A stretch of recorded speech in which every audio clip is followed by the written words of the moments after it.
Good evening, Symposia. As prophesied by yours truly, Matt Penna brought his comedy show Symposia back from hiatus. They had their first show back this past Friday. There is a show in 2 days. Here Thursday, there is a solo show by a comic. I caught just a glance at the picture on his Instagram. So if I'm using the wrong word here when I say, come see her perform, I'm 51 years old, get off my back. That'll be this Thursday. And then next Friday will be another standard multi-comic show. That is Matt Penna's Symposia. That's what he's going with. I mean, it's done. You know, the best thing we can do now is put aside our misgivings and get behind Matt and Symposia. So, you know, to be fair, I'm not saying it right. It's Symposia hyphen ha exclamation point, which would make that Symposia ha. Not a huge improvement. Okay. But anyway, so I checked out that show. This kid continues to impress me with his eye for talent. This was the kind of show you would pay through the nose for in the city. And I'm not sure I've ever seen a lineup that strong, even in New York. So Matt should be very, very proud of Symposia. Ha! I mean, not of calling it, you know what I'm saying? No, he brought to this little book nook in our quiet little town this murderer's row of comics. Truly an embarrassment of riches. And I should define my terms here. Murderer's row, that's like an old-timey baseball reference. That just means everyone's really good. An embarrassment of riches is when you force more than one rich to say Symposia in front of people out loud.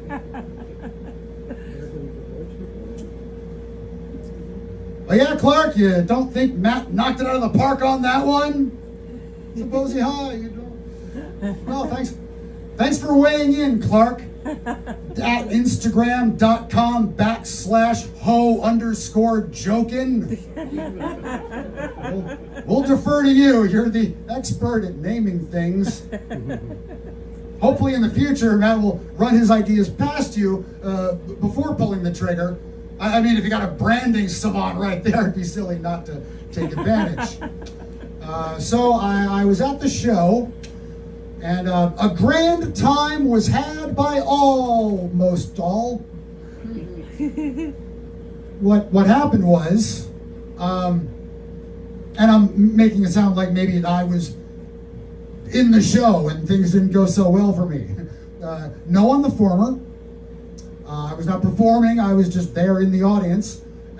Still managed to be the center of attention, and not in a good way. See, what happened was, one of the comedians was Palestinian. Not from there, just, you know, that he was of Palestinian descent. I don't recall him actually referencing the current unpleasantness. I believe it was just a biographical factoid, but he came out, he introduced himself and said, and you know, I'm Palestinian, and I started clapping. No one joined in. Just a human metronome, doing about as good a job of that as you could expect from someone a few shades lighter than aforementioned Palestinian. And so it was, yeah, that was awkward. I was like, great. Now they all think I'm anti-Semitic. Or maybe a dryly sarcastic Islamophobe. And he did not acknowledge my faux pas. He might have thought he was doing me a favor by leaving it unspoken. Frankly, I could have used the off-ramp, you know. But now, which would have been risky, because if I can make that big an ass out of myself non-verbally, well, one can only imagine. So there I was, just plunged into this this netherworld where time, there in the room, it seemingly only lasted a couple of seconds. Really over before it began. But in my mind, it stretched into eternity. In a way, I feel like part of me is still right here clapping.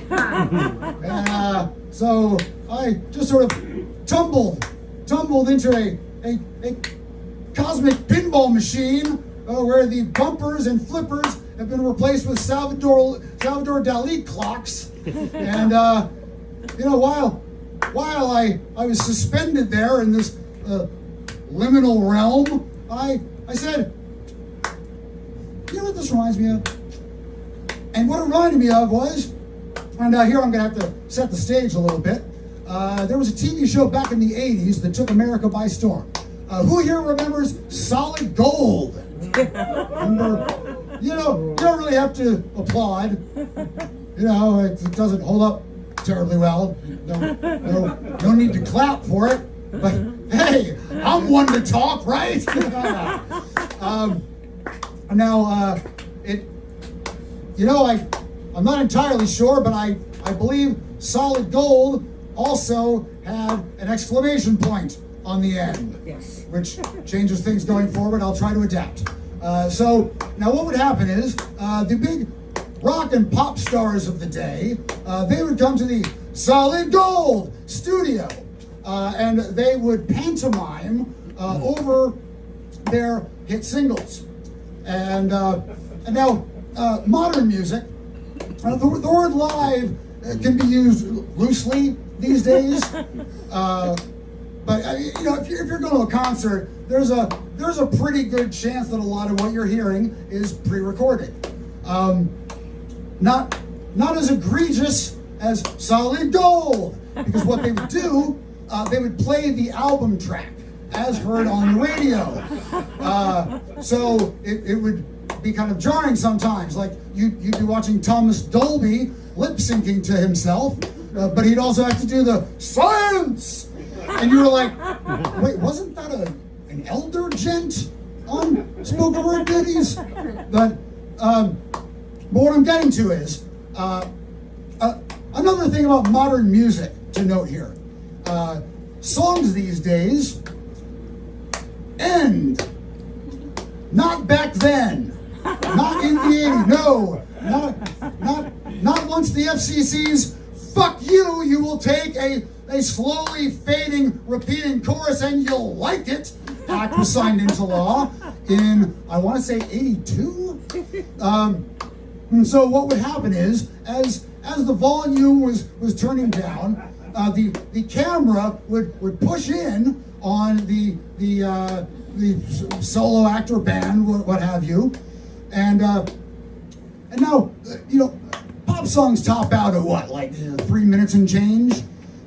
But you see, for them, it was eons and eons. Because much like in my situation, they just don't know what to do at that point. They're thinking, well, should I be strumming my unamplified guitar and with a progressively lighter touch? What am I supposed to say nothing of the poor drummer?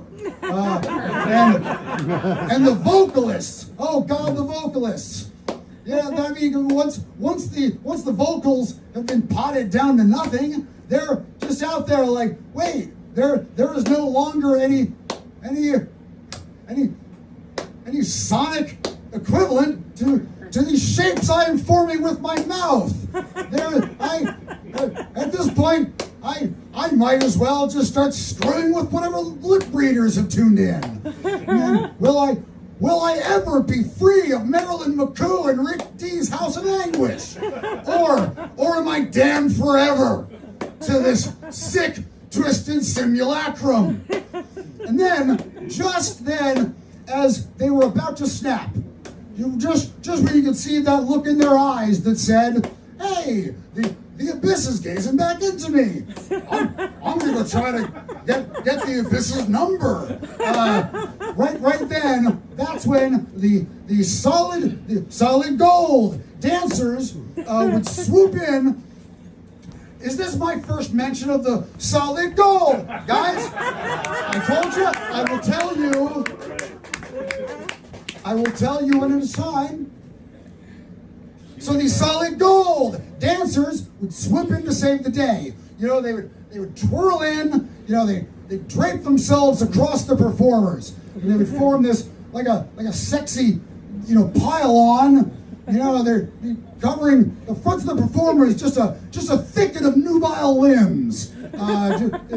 Imagine a Spartan defensive formation. If there were any possible way for Spartans to be any gayer, and you know they're posing, they're around shoulders, and guys like this, and someone's down there, curled around Kim Carnes' leg, like Princess Leia on the Star Wars poster. And this, it kind of broke it broke the illusion a little bit, because it was then you realize, oh right, these are just people doing a job. Because when you would see them like that, you'd think, oh, okay, so as soon as they're done taping, they're all going to jump on the crosstown bus so they can go change into their Jellicle cat costumes. But that's how you knew that the ordeal had come to an end and they could rejoin us here in Euclidean space, and Dexy's Midnight Runners could finally, at long last, lay down their burden and their purely cosmetic fiddles. And which is all well and good for Kajagoogoo et al. I, however, do not have an army of feathered-haired guardian angels watching over me. There's no latex-clad hard bodies gonna bail me out. Are you ready? Unless Dana, Paul, more Dana than Paul here. Hold on. I'll sit right here. Okay. I'm just wondering. I don't suppose you guys happen to have any spare leotards around, or any leg warmers, a little over-the-shoulder lame job, nothing like that. Okay, then that doesn't help me at all. Then no harm in asking, but great. So I guess this is just my existence now.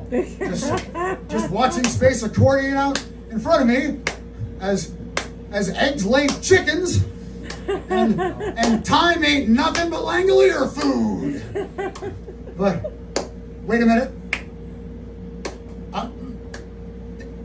Okay. I might have something. I actually have on my person some 80s signifiers. So if one of you could, do me a solid. That's it. If you could just do me a solid. If one of you, Paul or Dana, doesn't matter which, if you could please reach into my left back pocket and grab these fingerless gloves and this. I was hoping it'd be Paul. Yeah. And so You owe me one. and so if you could each put on one of these gloves, I think this might be enough to disrupt this torturous cycle. I can only hope so. Let's see if it works. Okay.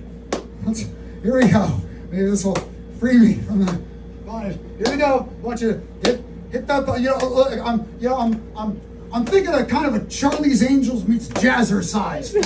If you could just come in on me right here and like the solid gold dancers did. Oh God. Oh God. Oh. Dana, thank you so much. Paul, say, do something not as much. Yeah, everybody give it up for Paul and Dana. Right. Okay. That's. Oh, God. All right, where's the cane It now? doesn't work without the Aquanet. No!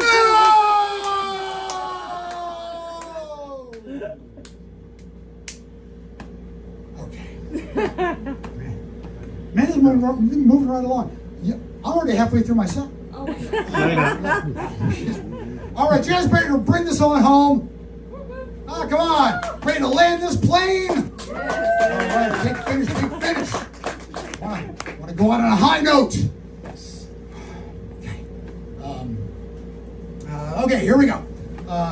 Hey, you might have heard about this new no tax on tips policy put forth by both candidates. Anybody here a fellow veteran of the food and beverage trenches? Oh, yeah. Anybody ever wait tables and 10 bar? Yeah. Hoorah!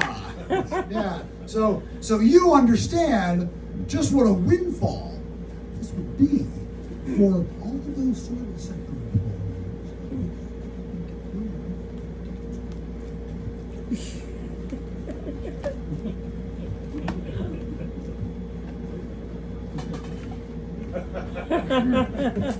Symposium.